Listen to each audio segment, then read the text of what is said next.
Praise the Lord. ஹalleluya. உற்சாகமாக இருக்கிறீங்களா? ஆவி சோர்ந்து போயிட்டா பயப்படாதீங்க. கர்த்தர் நம்மளை உயிர்ப்பிப்பார். அதுக்கு தான் இந்த காலையில் அவரை தேடி வந்திருக்கிறோம். அர்ப்பணிப்போர் கூட பாடி கர்த்தரை துதிப்போம்.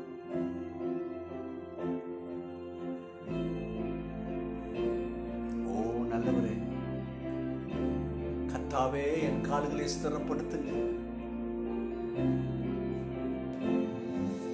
சிறுமையும் எளிமையும் மானையின் மேல் நினைவாய் இருப்பவரே, என் பலனும் நீரே, கோட்டையும் நீரே, உம்மை தேடுகிறே. என் பலனும் நீரே, என் கோட்டையும் நீரே, உம்மை வாஞ்சிக்கிறே.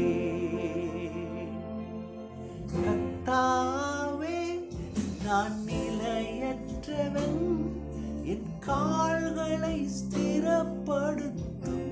அப்பனே கர்த்தாவே நான் நிலையற்றவன், என் கால்களை ஸ்திரப்படுத்தும். என் பலனும் நீரே, என் கோட்டையும் நீரே, உம்மை தேடுகிறே. என் பலனும் நீரே, என் கோட்டையும் நீரே, உம்மை வாஞ்சிக்கிறே. இருக்கிற இடத்துல எல்லாரும் இயேசுவே நான் உம்மை வாஞ்சிக்கிறேன், என் கால்களை ஸ்திரப்படுத்துங்க. ஆமென். தடுமாற்றம், பலவிதமான பயம், பலவிதமான கலக்கம், அச்சம், கர்த்தர் விடுதலை கொடுப்பார். இந்த காலவெளியில் அவருடைய பிள்ளைகளாகி உங்களுக்கு விடுதலை நிச்சயம் நிச்சயம் வழி செய்வார். இந்த தகப்பன் அவருடைய தயவு, அந்த தயவு கொண்ட அன்பால் நம்மளை தாங்கி நடத்துவார். ஹல்லேலூயா. நம்முடைய தோல்வியை வெற்றியாக மாற்றுவார். இயேசுவே எங்களுக்கு உதவி செய்யுங்கப்பா. ஆமென், ஆமென். Praise the Lord. எசேக்கியேல் 18 அத்தியாயம் 23 வசனம். எசேக்கியேல் 18 அத்தியாயம் 23. துன்மார்க்கன் சாகிறது எனக்கு எவ்வளவேனும் பிரியமோ? கேள்வி போடுறாரு. துன்மார்க்கனா யாரு? அப்படியே கர்த்தருக்கு விரோதமாக செய்கிறவன், அருவருப்பை விரும்புகிறவன், அசுத்தத்தை நேசிக்கிறவன். அசுத்தத்தை பாவம்னு பார்க்கல, அதை விரும்புகிறான், அதை நேசிக்கிறான், அதோடு கூட வாழ்கிறான். இவனுக்கு பேர் தான் துன்மார்க்கன். ஆனால் இந்த தீர்க்கதரிசி எப்படி கேள்வி போடுறாரு? அவன் சாகிறது, துன்மார்க்கம் ஜீவியம், அதில் சாவு வரும். ஆனால் இதில் கர்த்தர் எப்படி பார்க்குறாரு கொஞ்சம் பாருங்கள். துன்மார்க்கன் சாகிறது எனக்கு எவ்வளவேனும் பிரியமோ? துன்மார்க்கனா செத்து போகணும், அழிஞ்சிடணும் அப்படின்னு கர்த்தர் விரும்புகிறாரா? கர்த்தர் விரும்புகிறாரா? கவனிங்க. அவன் தன் வழிகளை விட்டு திரும்பி பிழைப்பது அல்லவோ அவனுக்கு பிரியம், எனக்கு பிரியம் என்று கர்த்தராகிய ஆண்டவர் சொல்லுகிறார். எப்படி சொல்கிறாரு?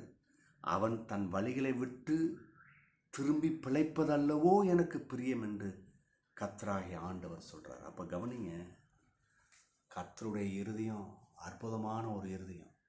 இன்னைக்கு விசுவாசிகள் தெரியணும், முக்கியமாக துன்மார்க்கன் தெரியணும். சில நேரங்களில் இந்த துன்மார்க்கம் அவன் வாழ்க்கையில் ஒரு அங்கமாயிருச்சு, பழக்கமாயிருச்சு, அதை விட்டு வர முடியல. அவன் இருதயத்தில் என்ன சொல்கிறான்னா, எனக்கு மன்னிப்பும் கிடையாது, மீட்பும் கிடையாது, எனக்கு தெரியும் தப்புன்னு, என்னால் முடியலையே, அப்படி தானே ஜீவிக்கிறேன். ஆனால் கவனிங்க, கொஞ்சம் கர்த்தருடைய இருதயத்தை பாரு. நீ திரும்பி பிழைக்க முடியும் என்பதுக்காக தான் நீ திரும்பி பிழைக்கணும்னு விரும்புகிறாரு. நீ திரும்பி வாழ முடியும் என்பதற்காக தான் அவர் என்ன பண்ணுறாரு, நீ திரும்பி வரணும், அதுதான் எனக்கு பிரியம்னு சொல்லிட்டு விரும்புகிறாருன்னா அப்போ அதுக்கு வழி இருக்குன்னு அர்த்தம். இந்த காலையில் ஏன் இந்த வசனத்தை கர்த்தர் நமக்கு கொடுக்குறார்? இப்போ துன்மார்க்கனை மட்டும் பார்த்துட்டு இருக்கிறோம். சில நேரங்களில் விசுவாச ஜீவித்தில் இருக்கிற அநேக குடும்பங்கள் தவறுறாங்க பரிசுத்தத்திலிருந்து இல்லையா? அப்புறம் பாருங்கள், ஏதோ ஒரு காரியத்தை செய்கிறதற்கு அவங்க என்ன பண்ணிடுறாங்க, உலக பிரகாரமாக அந்த காரியத்தை செய்கிறாங்க. பாருங்கள், பொய் ஆவணங்களை வைக்கிறாங்க, சில விஷயங்களை கையாண்டு இதில் ஒன்றும் இல்லை, எல்லாரும் செய்கிறது தான் அப்படின்னு ஆகி போயிடுது. ஆனால் கவனிங்க, கர்த்தர் அதை விரும்பலை. கர்த்தருக்கு பிடிச்சதே நம்ம இருதயத்தில் அவருக்கு பிடிச்ச காரியத்தை செய்யணும். இன்னொரு முக்கியமான காரியம், இந்த விசுவாச ஜீவியத்தில் அநேக சின்ன விஷயத்துக்கு பொய் பேசுவாங்க. சின்ன விஷயத்துக்கு அவங்க என்ன பண்ணுவாங்க, ஒரு சாதகமான காரியத்தை எடுத்துக்கொள்வாங்க. கர்த்தர் அதை வெறுக்கிறார். அதுவும் துன்மார்க்கத்துக்கு சமந்தான். ஒருவேளை நீங்கள் கர்த்தரை நம்புறீங்க, ஆலயத்துக்கு போகிறீங்க, ஊழியத்தில் ஈடுபாடு இருக்குது, ஆனால் அப்போதைக்கு சின்ன சின்ன பேசுகிற பொய் இல்லையா, சின்ன சின்ன வருகிற ஒரு அசுத்தமான காரியங்கள், இந்த பாவத்தில் சில பழக்க வழக்கம் அப்படியே இருக்கும் பாருங்கள். இதை கர்த்தர் வெறுக்கிறாரு. ஆனால் ஒன்று தெரிஞ்சுக்கிடுங்க, இந்த உண்மையை பார்த்துட்டிங்கன்னா நீங்கள் அதை உதறி விட்டுட்டு வர முடியும். என்ன உண்மை? அவர் நமக்கு காத்துக்கிட்டு இருக்கிறாரு, நம்ம மேலே பிரியமாக இருக்கிறாரு. எதுக்கு பிரியமாக இருக்கிறாரு? அவன் வழிகளை விட்டுட்டு என் பக்கம் வரணும்னு. அப்போ வழியை விட்டுட்டு வர்றதுக்கு பாசிபிலிட்டிஸ் இருக்குது. அதனால தான் அவர் காத்துக்கிட்டு இருக்கிறார். அப்போ இது நடக்காது, முடியாது.